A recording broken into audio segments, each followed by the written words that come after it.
அனைவருக்கும் வணக்கம். இந்த வாரத்துக்கான முக்கிய கரண்ட் அஃபேர்ஸ் பார்த்துடலாம். முதல்ல 13 வயதுக்குட்பட்ட சிறார்கள் சமூக வலைதளங்களை பயன்படுத்த தடை விதித்த மாநிலம் எது அப்படின்னு கேட்டிருக்கிறாங்க.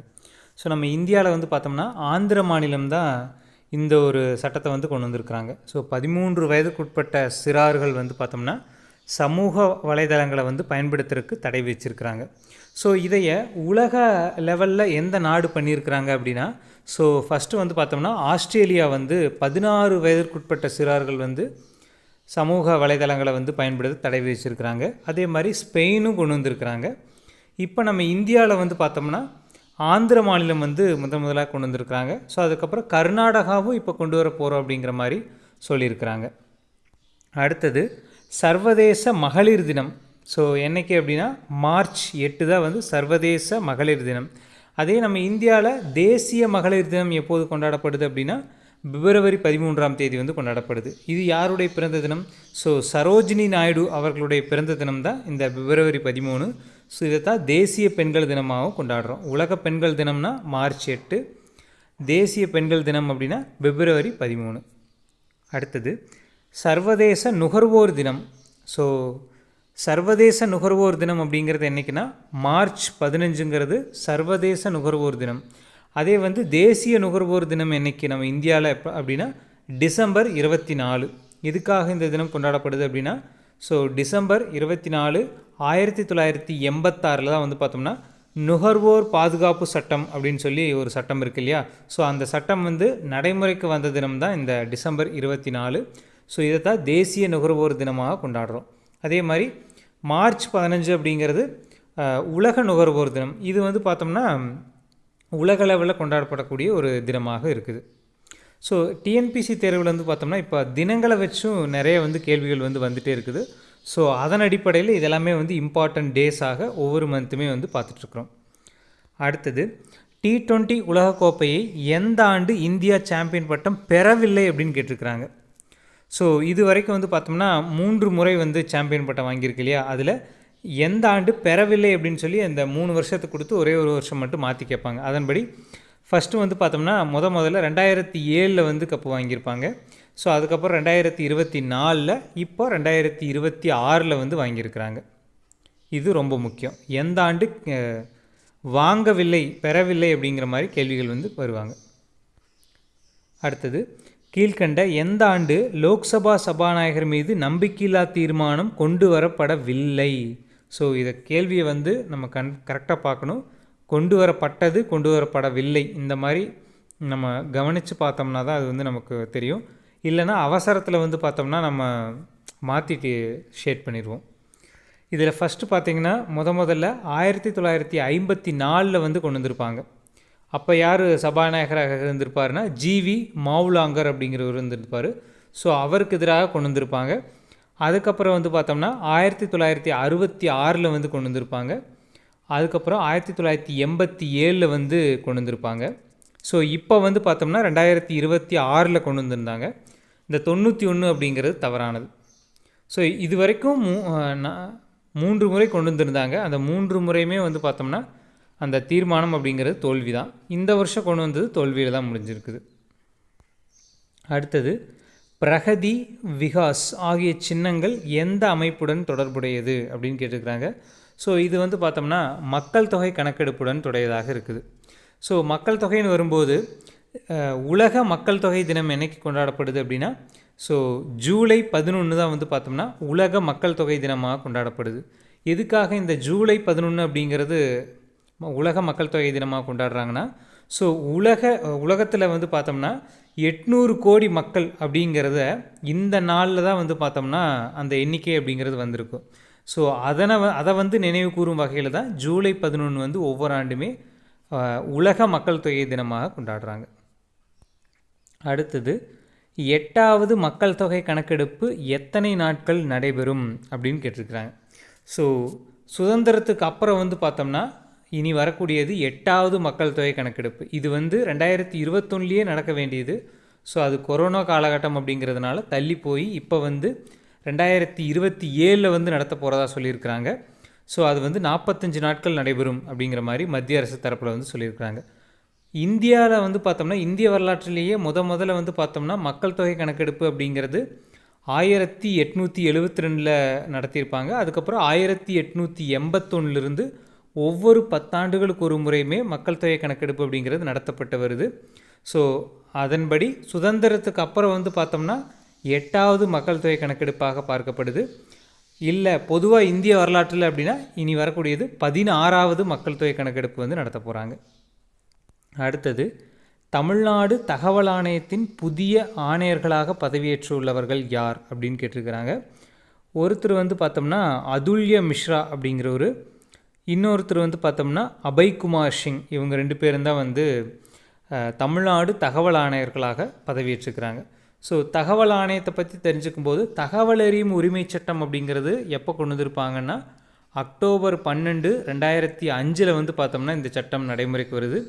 ஸோ இந்த சட்டத்தின்படி வந்து பார்த்தோம்னா அரசு துறையில் இருக்கக்கூடிய எந்த ஒரு தகவலையும் பொதுமக்கள் வந்து பார்த்தோம்னா இந்த சட்டத்தின் மூலமாக தெரிஞ்சுக்கலாம், ஒரு சில விஷயங்களை தவிர.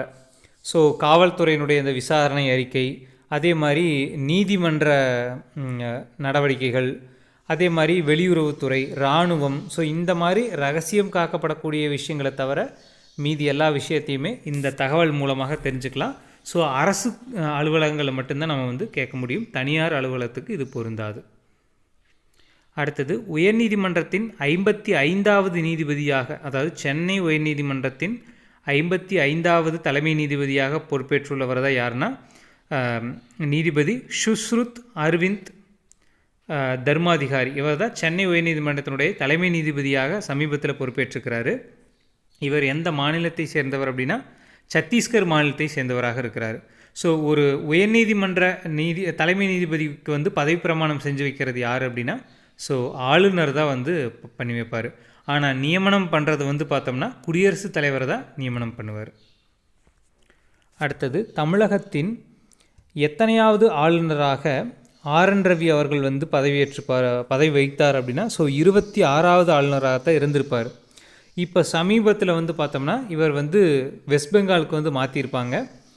இப்போ நம்ம தமிழ்நாட்டுக்கு ஆளுநராக யார் வந்திருக்கிறாங்க அப்படின்னா ஸோ கேரளாவினுடைய ஆளுநரே தமிழ்நாட்டுக்கு பொறுப்பு வைப்பதாக சொல்லியிருக்கிறாங்க. இவர் யாருன்னா வந்து ராஜேந்திர விஸ்வநாத் அர்லேக்கர் அப்படிங்கிறவர் தான் தமிழ்நாட்டினுடைய ஆளுநராக இருக்கிறார். ஸோ நம்ம இந்திய அரசியலமைப்பு சட்டம் என்ன சொல்லுது அப்படின்னா ஒவ்வொரு மாநிலத்திற்கும் ஒரு ஆளுநர் இருக்க வேண்டும் அப்படின்னு சொல்லுது. ஆனால் 7வது சட்ட திருத்தம் 1956 ஒன்று கொண்டு வந்திருப்பாங்க. அதில் என்ன சொல்லுவாங்க அப்படின்னா ஒரு ஆளுநர் ஒன்று அல்லது ஒன்றுக்கும் மேற்பட்ட மாநிலங்களுக்கு ஆளுநராக பதவி வகிக்கலாம் அப்படின்னு சொல்லி இந்த 7வது சட்ட திருத்தத்தில் கொண்டு வந்திருப்பாங்க. அதன்படி தான் ஒருவர் வந்து 2 மாநிலங்களுக்கோ 3 மாநிலங்களுக்கோ பொறுப்பு வைக்கிறார்.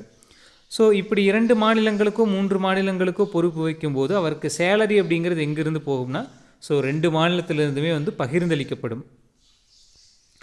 அடுத்தது 18வது லோக்சபாக்கான உரிமை மீறல் குழுவின் தலைவராக ரவிசங்கர் பிரசாத்தை நியமித்தவர் யார் அப்படின்னு சொல்லி கேட்டிருக்கிறாங்க. ஸோ சபாநாயகர் தான் வந்து நியமிப்பார். ஸோ லோக்சபாக்கான அந்த உரிமை மீறல் குழு இருக்கு இல்லையா, அதனுடைய தலைவரை நியமிக்கிறது யாருன்னா சபாநாயகருக்கு தான் அந்த அதிகாரம் இருக்குது, பிரதமருக்கோ குடியரசுத் தலைவருக்கோ கிடையாது. அடுத்தது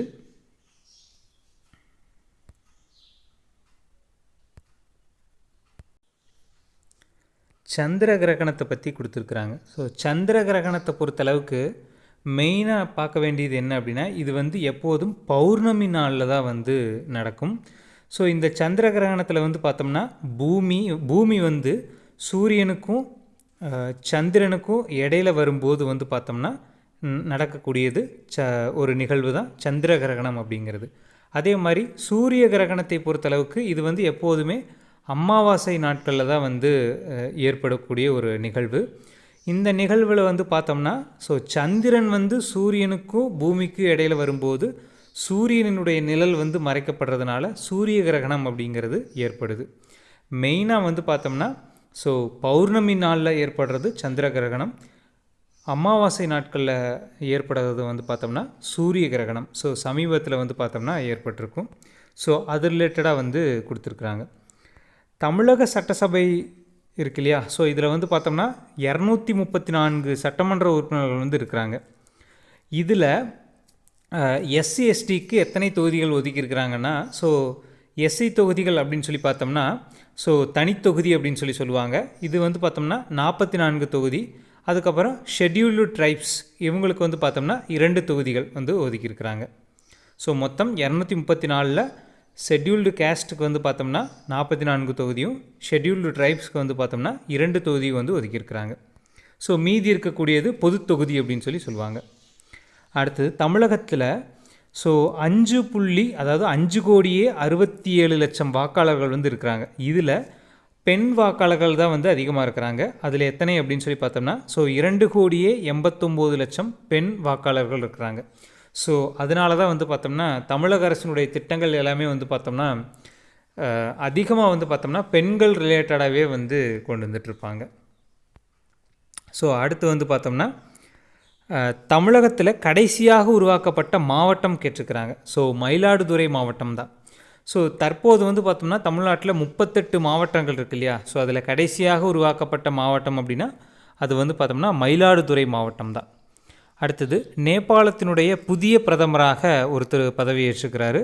ஸோ பாலேந்திர ஷா பாலன் அப்படிங்கிறவர் தான். இவர் வந்து ஒரு இளம் வயது பிரதமராக பார்க்கப்படுறாரு. சமீபத்தில் வந்து பார்த்தோம்னா நாடாளுமன்ற தேர்தல் நடந்திருக்கும்.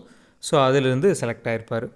அடுத்தது தமிழக அரசு யாருடைய பேரில் இன்ஸ்டாகிராம் தொடங்கியுள்ளது அப்படின்னு கேட்டிருக்கிறாங்க. ஸோ பாரதியார் அவர்களுடைய பேரில் தான் வந்து தொடங்கியிருக்கிறாங்க.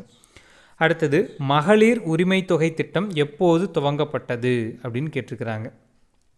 ஸோ இது வந்து பார்த்தோம்னா செப்டம்பர் 15, 2023 வந்து தொடங்கியிருப்பாங்க. செப்டம்பர் 15 அப்படிங்கிறது அண்ணா அவர்களுடைய பிறந்த தினம். ஸோ அந்த தேதியில் தான் வந்து பார்த்தோம்னா 2023 வந்து தொடங்கியிருப்பாங்க. இதே மாதிரி 2022 வந்து பார்த்தோம்னா செப்டம்பர் 15 அன்றைக்கி ஒரு திட்டம் கொண்டு வந்திருப்பாங்க. ஸோ இதை வந்து புதுமை பெண் திட்டம் அப்படிங்கிறது. இது வந்து பார்த்தோம்னா மூவலூர் ராமாமிர்தம் அம்மையார் திருமண உதவி திட்டம் அப்படின்னு சொல்லி ஒரு திட்டம் இருந்திருக்கும். ஸோ அதற்கு மாற்றாக கொண்டு வரப்பட்ட ஒரு திட்டம் தான் இந்த புதுமை பெண் திட்டம் அப்படிங்கிறது. இது வந்து பார்த்தோம்னா அரசு பள்ளிகளில் படிச்சுட்டு கல்லூரிக்கு போகிறாங்க இல்லையா? அந்த பெண்களுக்கு வந்து பார்த்தோம்னா அவங்க கல்லூரி படிப்பு முடிக்கக்கூடிய வரையிலையும் ஒவ்வொரு மாதமும் 1000 வழங்கக்கூடிய ஒரு திட்டம் தான். ஸோ அதே மாதிரி ஆண்களுக்கும் 1000 ரூபா வழங்குறாங்க. அது என்னென்னா தமிழ் புதல்வன் அப்படிங்கிற ஒரு திட்டம். இது 2024 ஆகஸ்ட்டில் வந்து கொண்டு வந்திருப்பாங்க.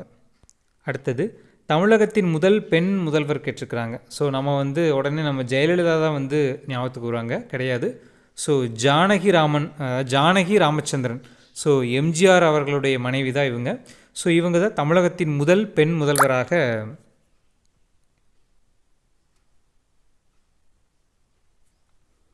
பதவி வைத்திருப்பாங்க. ஸோ அடுத்து வந்து பார்த்தோம்னா யூபிஎஸ்சி 2025 தேர்வில் முதலிடம் பிடித்த அனுஜா அக்னி கோத்ரி எந்த மாநிலத்தை சேர்ந்தவர் அப்படின்னு கேட்டிருக்கிறாங்க. ஸோ ராஜஸ்தான் மாநிலத்தை சேர்ந்தவர். ஸோ 2ஆம் இடம் வந்து பார்த்தோம்னா நம்ம தமிழ்நாட்டை சேர்ந்த ராஜேஸ்வரி அப்படிங்கிறவங்க வந்து 2ஆம் இடம் பிடிச்சிருப்பாங்க. இவங்க வந்து பார்த்தோம்னா ஏற்கனவே டிஎன்பிசி குரூப் 1 தேர்வில் தேர்வு செய்யப்பட்டு சப் கலெக்டராக ஒர்க் பண்ணிட்டுருக்காங்க. அடுத்தது 16 வயதிற்குட்பட்டவர்கள் சமூக வலைதளங்களை பயன்படுத்த தடை விதித்துள்ள மாநிலம் எது அப்படின்னு கேட்டிருக்காங்க. ஸோ நம்ம ஏற்கனவே பார்த்தோம் ஆந்திரா வந்து கொண்டு வந்துட்டாங்க. இனி வந்து பார்த்தோம்னா கர்நாடகாலையும் கொண்டு வர போகிறாங்க. ஸோ ஆந்திராவை பொறுத்தளவுக்கு 13 வயதிற்கு கீழே இருக்கிறவங்க, ஆனால் கர்நாடகாவை பொறுத்தளவுக்கு 16 வயதிற்குட்பட்ட சிறார்கள். ஸோ ரெண்டுக்கு டிஃப்ரென்ஸு. ஸோ இதை வச்சு தான் நமக்கு கேள்வியே வந்து வரப்போகுது. இந்த ஏஜ் அப்படிங்கிறது எந்த வயசுக்கு கீழே அப்படிங்கிறத நம்ம வந்து தெரிஞ்சுக்கணும். அடுத்தது ஜனசேனா கட்சியின் தலைவர் கேட்டிருக்கிறாங்க. ஸோ பவன் கல்யாண் தான் இப்போ ஆந்திராவினுடைய துணை முதல்வராக இருக்கிறார். ஸோ தலைமை தேர்தல் ஆணையரை நீக்கும் தீர்மானத்தில் பார்லிமெண்ட் விதிகளின்படி தீர்மானத்தை எத்தனை லோக்சபா எம்பிக்கள் எத்தனை ராஜ்யசபா எம்பிக்கள் நோட்டீஸில் கையெழுத்திட வேண்டும் அப்படின்னு கேட்டிருக்கிறாங்க. ஸோ தலைமை தேர்தல் ஆணையர் இருக்கிறாரு. இப்போ யார் இருக்கிறா? ஸோ ஞானேஷ்குமார் அவர்கள் வந்து இருக்கிறாங்க. ஸோ இவருக்கு எதிராக வந்து பார்த்தோம்னா பதவி நீக்க தீர்மானம் அப்படிங்கிறது பார்லிமெண்ட்டில் இந்திய வரலாற்றையே முதல் முறையாக கொண்டு வர போகிறதா சொல்லியிருக்காங்க. ஸோ இவர் மேலே ஒரு தீர்மானம் கொண்டு வரணும் அப்படின்னா அதற்கு முன்மொழியருக்கு மக்களவை உறுப்பினர்கள் 100 எம்பிக்களினுடைய கையெழுத்து வேணும். அதே மாதிரி ராஜ்யசபாவில் வந்து பார்த்தோம்னா 50 எம்பிக்களினுடைய கையெழுத்து வேணும். ஸோ இவங்க இந்த 150 பேர்த்தினுடைய கையெழுத்து இருந்தால் தான் இதற்கான இனிஷியேட்டிவ் அப்படிங்கிறது இவர் மேலே அந்த நடவடிக்கைக்கான அந்த நோட்டீஸே வந்து கொடுக்க முடியும். ஸோ அதைத்தான் வந்து இங்கே கேட்டிருக்கிறாங்க.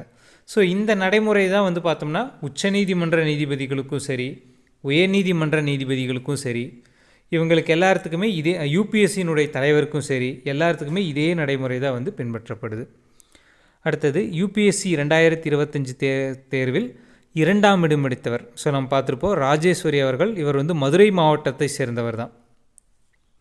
அடுத்தது தமிழகத்தில் 50 கோடியில் ஜவுளி பூங்கா எந்த மாவட்டத்தில் அமைய உள்ளது அப்படின்னு கேட்டிருக்காங்க. ஸோ திருவாரூர் மாவட்டத்தில் தான். அடுத்தது மாநிலங்களவை தேர்தலில் போட்டியிட எத்தனை எம்எல்ஏக்கள் ஒரு வேட்பாளரை பரிந்துரைக்க முடியும் அப்படின்னு கேட்டிருக்கிறாங்க. ஸோ மாநிலங்களவையை பொறுத்தளவுக்கு நம்ம தமிழ்நாட்டிலேருந்து 18 மாநிலங்களவை உறுப்பினர்கள் வந்து போகிறாங்க. அதில் ஒவ்வொரு 2 ஆண்டுகளுக்கு ஒரு முறையுமே வந்து பார்த்தோம்னா 6 எம்பிக்கள் வந்து பதவி காலியாகும் திரும்ப நிரப்புவாங்க. அதனால தான் இது வந்து பார்த்தோம்னா ஒரு நிரந்தர அவை அப்படின்னு சொல்லி சொல்கிறாங்க.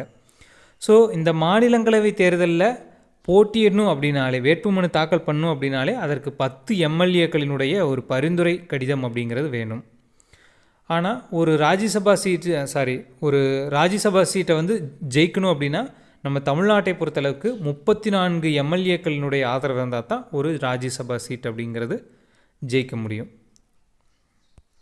அடுத்தது நாடாளுமன்றம் சட்டமன்றங்களில் பெண்களுக்கு 33% இடஒதுக்கீடு சட்டம் இயற்றப்பட்ட ஆண்டு எது அப்படின்னு கேட்டிருக்கிறாங்க. ஸோ 2023 இதற்கான சட்டம் அப்படிங்கிறது கொண்டு வந்துட்டாங்க. ஆனால் இது வந்து பார்த்தோம்னா 2029 தான் வந்து நடைமுறைக்கு வரும் அப்படிங்கிற மாதிரி மத்திய அரசு தரப்பில் வந்து சொல்லியிருக்கிறாங்க. ஸோ இது எல்லாமே வந்து பார்த்தோம்னா முக்கியமான கரண்ட் அஃபேர்ஸு பார்த்து வச்சுக்கோங்க. தேங்க்யூ.